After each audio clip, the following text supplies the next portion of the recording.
J'ai instruit le gouvernement d'accélérer la mise sur pied du fonds de garantie aux jeunes entrepreneurs en y intégrant un guichet spécial dédié au financement des projets des jeunes de la diaspora camerounaise. Lors de son discours adressé à la jeunesse le 10 février 2022, le chef de l'État recommandait la prise de nouvelles mesures visant à la mobilisation des financements nationaux, bilatéraux et multilatéraux pour l'accompagnement et la mise en place d'un fonds de financement garanti aux jeunes entrepreneurs. Une prescription qui entre dans sa phase pratique avec la signature d'une convention de partenariat entre le ministre de la Jeunesse et l'Éducation civique et les institutions telles que le Fonds national d'insertion jeune et le programme d'appui de la jeunesse rurale et urbaine. Les locaux du ministère de la Jeunesse à Yaoundé ont abrité cette signature de convention tenue mercredi dernier. Pour accompagner la jeunesse, le MINDIEC a mis sur pied un outil opérationnel de financement des projets jeunes, en l'occurrence le projet de mise en œuvre du Fonds national d'insertion jeune. Le guichet de financement du plan triennal a déjà permis le financement de plus de 13 000 projets en faveur des jeunes et généré plus de 38 000 emplois directs pour un coût de plus de 20 milliards de francs CFA, à en croire le ministre Mounouna Fotso. Malgré ces résultats, l'accès au financement reste l'un des principaux obstacles auxquels sont confrontés les jeunes entrepreneurs et leurs entreprises.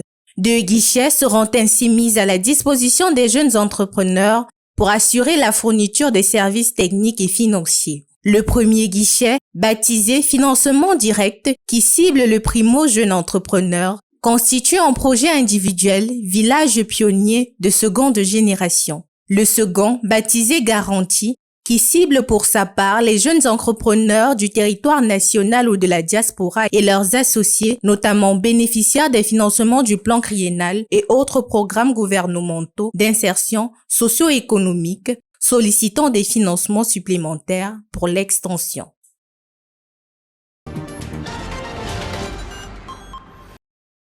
The Cameroon government is putting pressure on bakers to reduce the price of bread. In a letter sent to the Bakers Union on October 19, the Minister of Commerce, Luc Magloambarga Tangana, highlighted the fall in world wheat prices. The minister points out that wheat as the main ingredient in bread has depreciated sharply on international markets in recent months. According to him, the fall in the cost of raw materials should enable a reduction in the price of bread in Cameroon. The aim is to relieve consumers' purchasing power. All this was due to the Russo-Ukrainian war, as Russia is the Cameroon's main supplier of wheat. The millers by then were able to get the government to increase the price of a 50 kilograms bag of wheat flour by 5,000 CFA francs. At the same time, the price of 200 grams of bread, which officially cost 125 CFA francs, was raised to 150 CFA francs.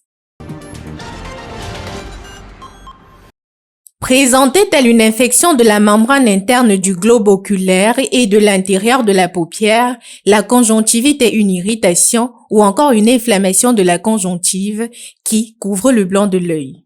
Souvent causée par des allergies ou par une infection d'origine bactérienne ou virale, c'est une maladie qui se révèle extrêmement contagieuse. Elle se transmet par contact avec les sécrétions de l'œil d'une personne infectée. La conjonctivite est d'origine virale dans environ 95% des cas, selon une analyse de l'Organisation mondiale de la santé. Il existe un ensemble de symptômes généraux que l'on retrouve dans l'ensemble des conjonctivites et des symptômes spécifiques à l'agent causant la maladie. Les signes évocateurs de la conjonctivite sont l'œil rouge, c'est le premier signe recherché par les médecins. Cette rougeur peut concerner le blanc de l'œil et l'intérieur de la paupière. Le malade, dans ce cas-là, a une sensation de corps étranger dans l'œil. Comme autres symptômes, on peut également observer les écoulements clairs ou purulents, en plus des démangeaisons et des yeux larmoyants. La conjonctivite peut causer d'autres maladies comme les catarites ou uveites. Il est à noter qu'il existe plusieurs types de conjonctivite. La conjonctivite virale, la conjonctivite bactérienne et la conjonctivite allergique. Les professionnels de la santé préconisent plusieurs mesures à prendre pour traiter la maladie ou encore l'éviter. Il faut par exemple éviter de se maquiller les paupières, ne pas se frotter les yeux ou encore bien se nettoyer les mains avant la manipulation des yeux. En gros, il faudra respecter une hygiène de vie spécifique pour éviter de contracter la conjonctivite.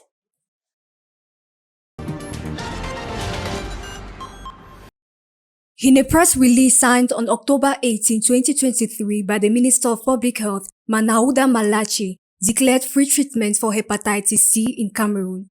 As part of the continuation of the national month of the fight against viral hepatitis, patients who previously paid 100,000 CFA francs to obtain the hepatitis C medication will now obtain it free of charge in state hospitals.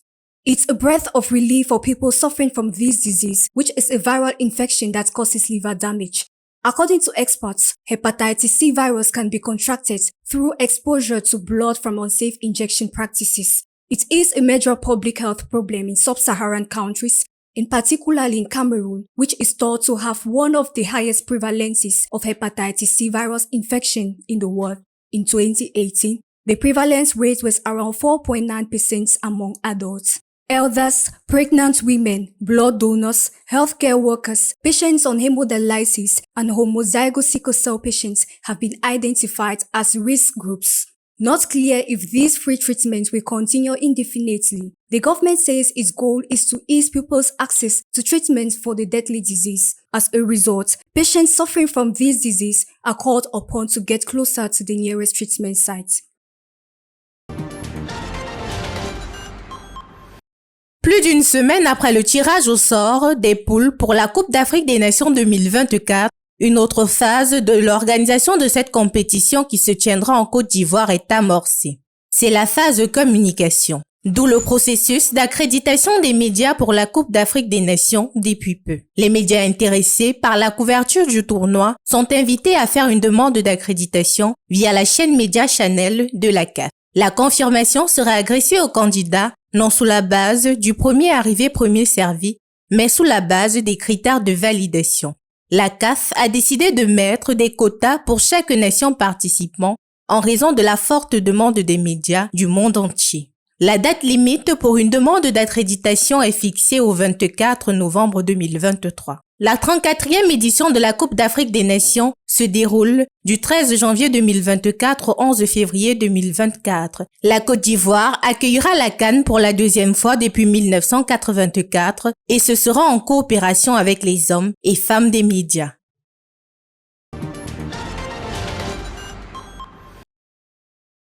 In a press release signed on October 17, the Embassy of Cameroon in France has announced an important measure aimed at simplifying entry procedures into Cameroon for nationals of CEMAC countries and some Swiss citizens. The visa exemption certificate is intended for holders of ordinary passports from Congo, Gabon, Equatorial Guinea, Central African Republic and Chad, allowing them to stay in Cameroon for a maximum of 90 days. The measure applies to tourists, business or family trips. It equally extends to Swiss citizens holding official passports, whether diplomatic or service passports. This decision has been positively received by the international community, strengthening the ties between Cameroon and the CEMAC member countries, while promoting greater interaction with Switzerland. The Cameroonian embassy in France emphasized that this measure was taken with the aim of stimulating exchanges between Cameroon and these regions and fostering international cooperation. According to Visa Guide Passport Index, the Cameroonian passport ranks 176th in the world as of October 2023. There are currently a total of 21 Cameroon passport visa-free countries, 27 Cameroon visa-on-arrival countries, and 1 electronic travel authorization destination. Altogether, Cameroon passport holders can enter a total of 49 destinations.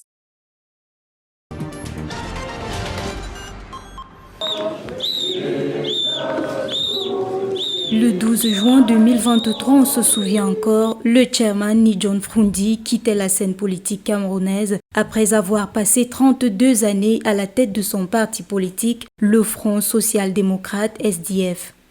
L'opposant historique laissait derrière lui son dauphin Joshua Nambangi aussi, âgé de 54 ans comme premier vice-président du SDF.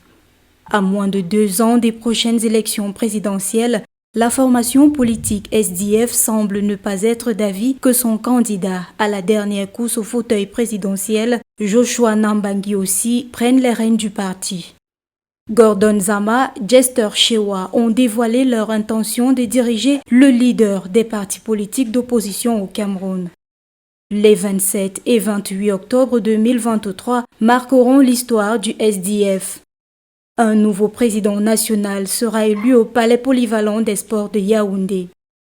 Les 3 candidats à la tête du Front social-démocrate SDF ont chacun déposé une caution de 7 millions de francs CFA pour briguer ce poste longtemps resté la chasse gardée du feu Ni John Froundi. Une caution qui autrefois s'élevait à 50 000 francs CFA. Le Front social-démocrate SDF est le premier parti politique d'opposition au Cameroun. Il a été créé le 26 mai 1990 par son unique président national, Ni John Froundi, au lendemain du retour au multipartisme au Cameroun. Militer pour un monde meilleur fondé sur une organisation sociale harmonieuse et sur la lutte contre les injustices sont ses idéaux. Son siège social se trouve à Yaoundé. 4 fois, le SDF s'est présenté aux élections présidentielles. En 1992, il occupe le 2e rang avec 36,0% des voix. En 2004, il n'a que 17,40% des voix et en 2011, il conserve la 2e place avec 10,71% des voix à l'issue de l'élection présidentielle. 2018 va par contre sonner comme l'année de déclin du Front social-démocrate. Pour la première fois, le SDF présente un autre candidat à l'élection présidentielle. Joshua Nambagi aussi, âgé de 54 ans, ne remporte que 3,35% des voix pour le 4e rang. Joshua Nambagi aussi est un natif de Kumba au Cameroun et député à l'Assemblée nationale. Il est âgé de 54 ans et assure la vice-présidence du Front social-démocrate SDF depuis plus de 10 ans. L'on se demande bien qui sont les 2 autres protagonistes.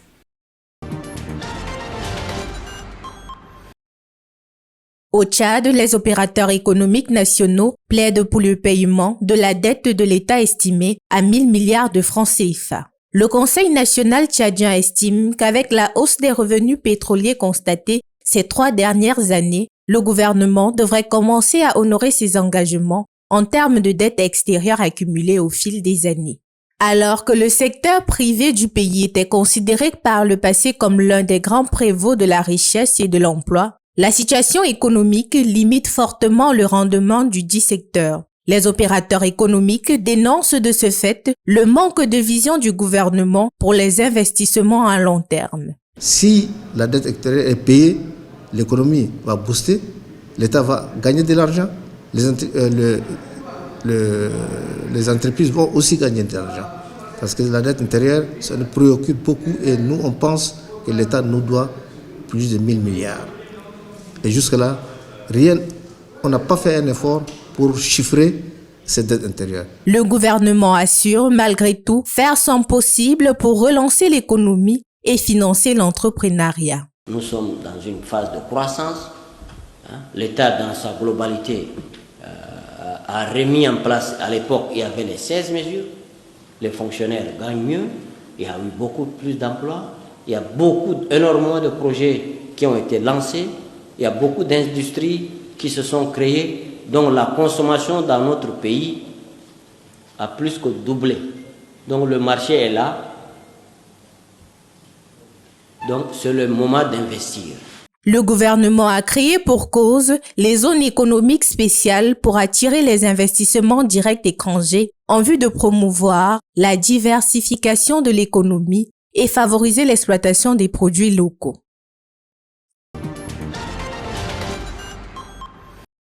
Egyptian President Abdel Fattah al-Sisi opens the Cairo Peace Summit 2023 in the new administrative capital last Saturday, October 21st.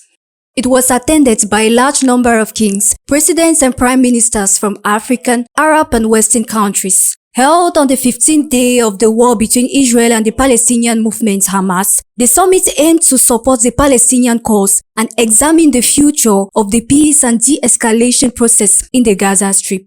There were too many differences between the 30 participants at the Cairo summit.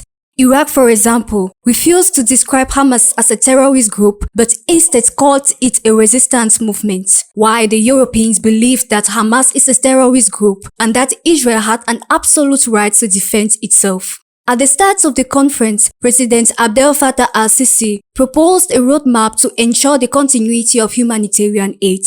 The Rafah border crossing was opened for 6 hours that Saturday, paving the way for a ceasefire against Gaza and an end to the blockade, and above all, to resume political talks with a view to achieving a two-state solution within the 1967 borders with Jerusalem as the Palestinian capital.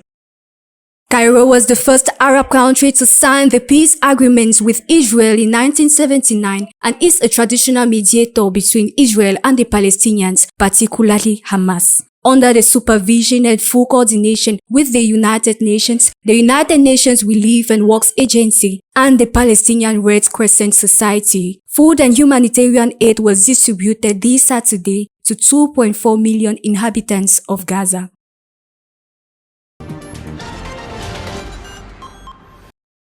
Emmanuel Macron est en visite en Israël, plus de 2 semaines après les attaques terroristes lancées par le Hamas et alors que les bombardements meurtriers menés en représailles contre la bande de Gaza se poursuivent. L'avion du chef de l'État français s'est posé à Tel Aviv ce 24 octobre. Emmanuel Macron a commencé sa visite par une rencontre dans l'un des salons de l'aéroport de Ben Gourion avec les familles des victimes françaises de l'assaut du 7 octobre dernier. Par la suite, une rencontre programmée avec le premier ministre de l'État hébreu Benjamin Netanyahou et également un entretien avec le chef de l'autorité palestinienne, Mohamed Abbas. Le chef de l'État français est allé exprimer la solidarité de la France avec les États hébreux dans la guerre contre le Hamas.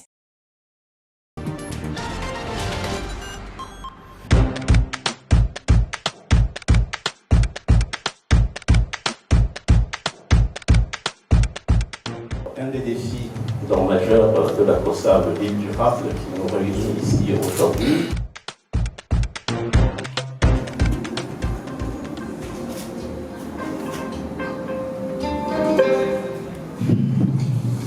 Le projet qui porte l'île durable est depuis le début de cette année dans sa phase opérationnelle donc de projection débat, mobilisant tous les acteurs de la société dans les 3 pays concernés, à savoir le Cameroun, le Bénin et la Côte d'Ivoire. Parmi les activités qui sont menées,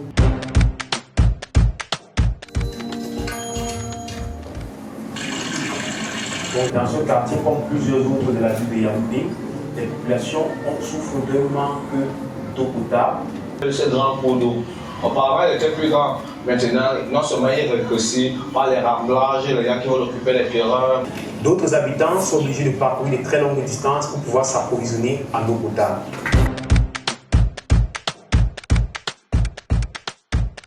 Le ressenti des populations sur l'impact des changements climatiques et environnementaux dans leur quotidien. Cependant, on se rend compte que ces eaux-là sont polluées par les activités humaines parce que le monsieur lui-même disait dans la vidéo que... Je peux planter le décor en disant que le Cameroun a 5 grands bassins versants. C'est-à-dire les bassins versants, c'est ce qu'on appelle les bassins hydrographiques. Voilà, même chose, le vrai problème c'est quoi? Toutes les eaux là sont côtières et il y a les remontées salines. Avant, on prélevait le Diapoma, ensuite la Dibamba. Les remontées salines vont jusqu'à 40 mètres. C'est d'abord un diagnostic qui montre que vraiment dans les villes côtières, il y a beaucoup d'eau à cause de la mousson, qu'il y a beaucoup de pluie, beaucoup de ressources en eau, de surface et même souterraine. Mais on se rend compte qu'il manque d'eau. C'est-à-dire l'alimentation potable n'est pas suffisante.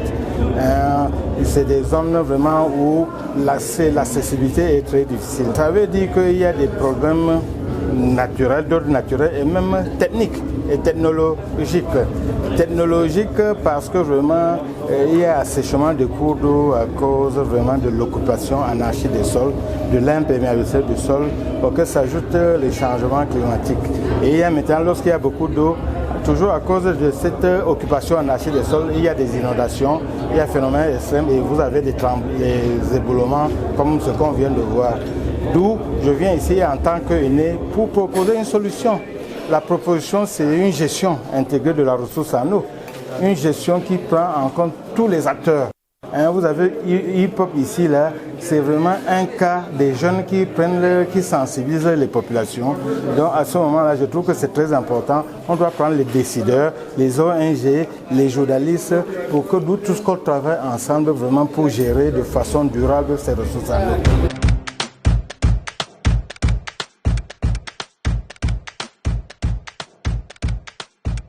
Qu'on retrouve encore des bouteilles plastiques qui font dans la promotion, nous qui devons stopper l'hémorragie, nous contribuons encore. Je pose cette question comme un profane. Tout à l'heure, on remarquait qu'on a utilisé encore les bouteilles plastiques. Ce n'est pas le premier atelier auquel je prends part qu'on fait cette remarque. C'est vrai qu'on a un réel problème de gestion d'ordures, mais la population ne nous aide vraiment pas, nous les collectivités. Le domaine d'intervention de la mairie en termes pour ce qui est de la mise à disposition de l'eau, nous intervenons beaucoup plus en zone rurale. Et la mairie va continuer son travail. On fait déjà beaucoup, mais il y a encore beaucoup à faire. La mairie va continuer son travail qui est de mettre à disposition de l'eau à travers les forages à motricité humaine, à travers les forages solaires au bénéfice des populations pour leur bien-être. Un des leviers pour une transition urbaine durable est la construction par les jeunes, il faut le dire, d'un véritable dialogue aussi en société qui passe... Vraiment, là, on est au contact de la société. Il y a des scientifiques qui sont venus discuter. Vous avez vu, il y a des autorités communales, il y a la population, il y a des jeunes. Je suis content que les jeunes soient là. Ce sont les porteurs d'enjeux pour demain. Et pour moi, on va rentrer à la représentation, on va discuter comment donner une suite à tout cela pour essayer de pérenniser toutes ces actions pour aller vers une ville un peu plus durable dans les pays du Sud, notamment à Yaoundé et à Douala. Déjà, on a monté un projet sur la thématique de l'assainissement qui va se faire et actuellement, la communauté de savoir sur les villes durables de l'IRD va bien sûr peut-être dégager un financement périn pour essayer de soutenir l'action des hip-hoppers sur le terrain, sur le long terme. Notre rôle dans le projet hip-hop Ville Durable, c'est d'organiser des débats d'idées, de projeter les capsules qui sont produites par les jeunes, mais aussi de rendre possible des discussions entre les habitants, les spécialistes, les élus et les institutionnels afin de pouvoir trouver des voies de résilience pour des populations et sur des sujets divers. Aujourd'hui, nous avons parlé de la problématique de l'eau, de la pollution de l'eau, mais aussi du problème de l'accès à l'eau potable dans les grandes villes camerounaises. La prochaine séance hip-hop aura lieu le 1er décembre au quartier Mozart, un centre artistique au carrefour Mvombi, et aura pour thème ville assiégée entre brouhaha et poubelle, comment en sortir. Tout le monde est conscient. La preuve en est que pourquoi est-ce que chez toi tu ne jettes pas les ordures dans ta chambre? Grâce à ce projet, même avant, j'ai pris conscience des problèmes environnementaux, à la fois environnementaux et climatiques. Je pense que les jeunes s'intéressent vraiment au projet. On a de plus en plus de jeunes qui veulent parler, qui veulent nous dire des choses. Donc oui, je pense que les jeunes sont vraiment intéressés. Par exemple, l'after pop qui était à Douala, c'était au lycée Jos, il n'y avait que des jeunes dans la salle, donc les jeunes sont intéressés. Entre nous, les hip-hopers, nous partageons déjà des ambitions pour l'avenir, pour l'après hip-hop. Mais ce qu'il faut savoir, c'est que le projet hip-hop est un projet qui entend être pérennisé, donc il n'y a pas vraiment de fin. Donc on peut être membre du projet et participer activement aux activités jusqu'à la fin de notre vie. Parmi lesquelles, elle, cette eau si présente qui nous manque tant, alors j'ai soif. Comme la nourriture, les arbres et ses feuillages, j'ai soif de pureté.